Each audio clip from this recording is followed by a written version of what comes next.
Hello everyone. बहुत ही important एक न्यूज़ आइटम आया है इंडियन एक्सप्रेस में। UPSC to publish provisional answer key after prelims. So generally क्या होता है कि जो यूपीएससी है, हम लोग देखते आए हैं अब तक यूपीएससी जो आंसर की है प्रीलिम्स का, वो पूरा जो प्रोसेस है, पूरा प्रोसेस कंप्लीट हो जाता है, फाइनल हो जाता है ना। मेंस वगैरह इंटरव्यू पूरा हो जाता है, उसके बाद ये लोग अपने जो आंसर की इसको डिक्लेयर करते हैं। आपके जो मार्क्स हैं, मार्कशीट जो है प्रीलिम्स की, वो डिक्लेयर करते हैं, और कहीं ना कहीं जो कट ऑफ मार्क्स उसको डिक्लेयर करते हैं।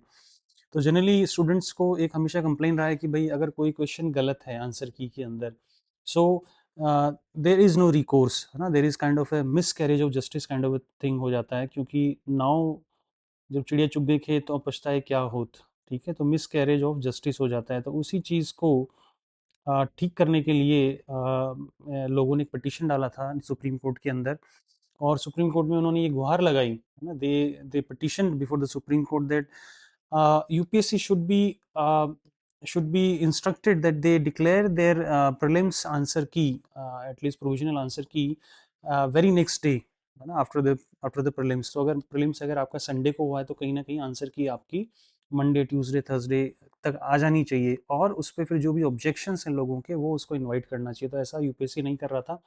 तो लोगों ने पटिशन किया सुप्रीम कोर्ट में, जो हाईएस्ट कोर्ट है कॉन्स्टिट्यूशनल कोर्ट में। सुप्रीम कोर्ट ने इसका संज्ञान लिया, कॉग्निजेंस लिया, और एक एमिकस क्यूरे, सीनियर जो एडवोकेट होते हैं उसको एमिकस क्यूरे कहते हैं, फ्रेंड ऑफ द कोर्ट, उसको अपॉइंट किया। तो उस एमिकस क्यूरे ने भी यही सजेशन दिया यूपीएससी को कि भाई आप एक that UPSC should publish a provisional answer key very next day after prelims exam, है ना।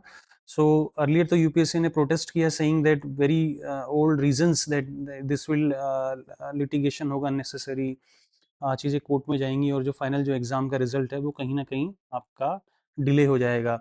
बट लेटर ऑन यूपीएससी ने अपना स्टांस चेंज किया, और कहीं ना कहीं जो एमिकस क्यूरी ने जो सजेशन दिया उसको उन्होंने माना, और एक मिडिल पाथ उन्होंने अडॉप्ट किया है यूपीएससी ने।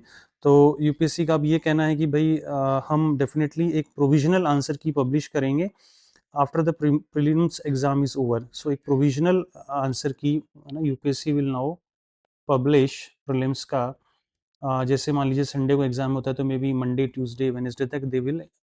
उसके बाद अगर आपको कोई ऑब्जेक्शन है, अगर आपने एग्जाम दिया है, if you have a say in the matter, then you can represent, है ना, you can put your objections forward. आप कोई क्वेश्चन का आंसर है उसको चैलेंज कर सकते हैं, बट आप जस्ट लाइक दैट आप चैलेंज नहीं कर सकते। एटलीस्ट 3 अथॉरिटेटिव सोर्सेज आपको कोट करने पड़ेंगे, 3 अथॉरिटेटिव सोर्सेज आपको कोट करने पड़ेंगे, तब जाके आपका जो ऑब्जेक्शन है वो सस्टेन करेगा।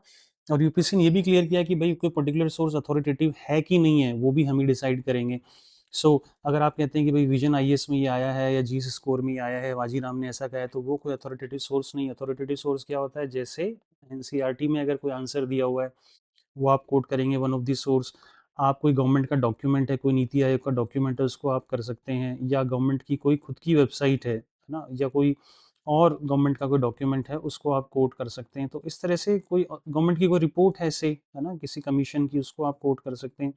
So only when you put your objection forward along with supportive 3 authoritative sources, तो फिर वो आपका ऑब्जेक्शन यूपीएससी कंसिडर करेगा।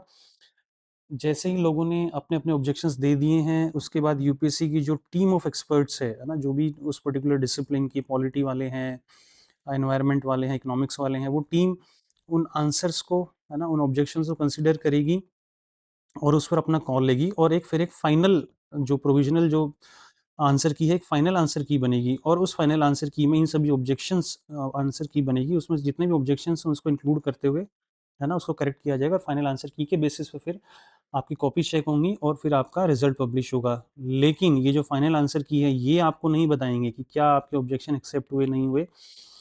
ये आपको बताएंगे जब पूरा प्रोसेस, है ना, पूरा प्रोसेस फाइनलाइज हो जाएगा, उसके बाद ही ये फाइनल आंसर की बताएंगे। बट कहीं ना कहीं जो एक मिडिल वे है, एक मिसकैरेज ऑफ जस्टिस होने की जो संभावना है वो कम हो जाती है, क्योंकि आप प्रोसेस पूरा होने से पहले ही आपने जो भी ऑब्जेक्शंस हैं उसको यूपीएससी के सामने रख सकते हैं, और यूपीएससी एक रीजनड मैनर में उस चीज़ को कंसिडर करेगी।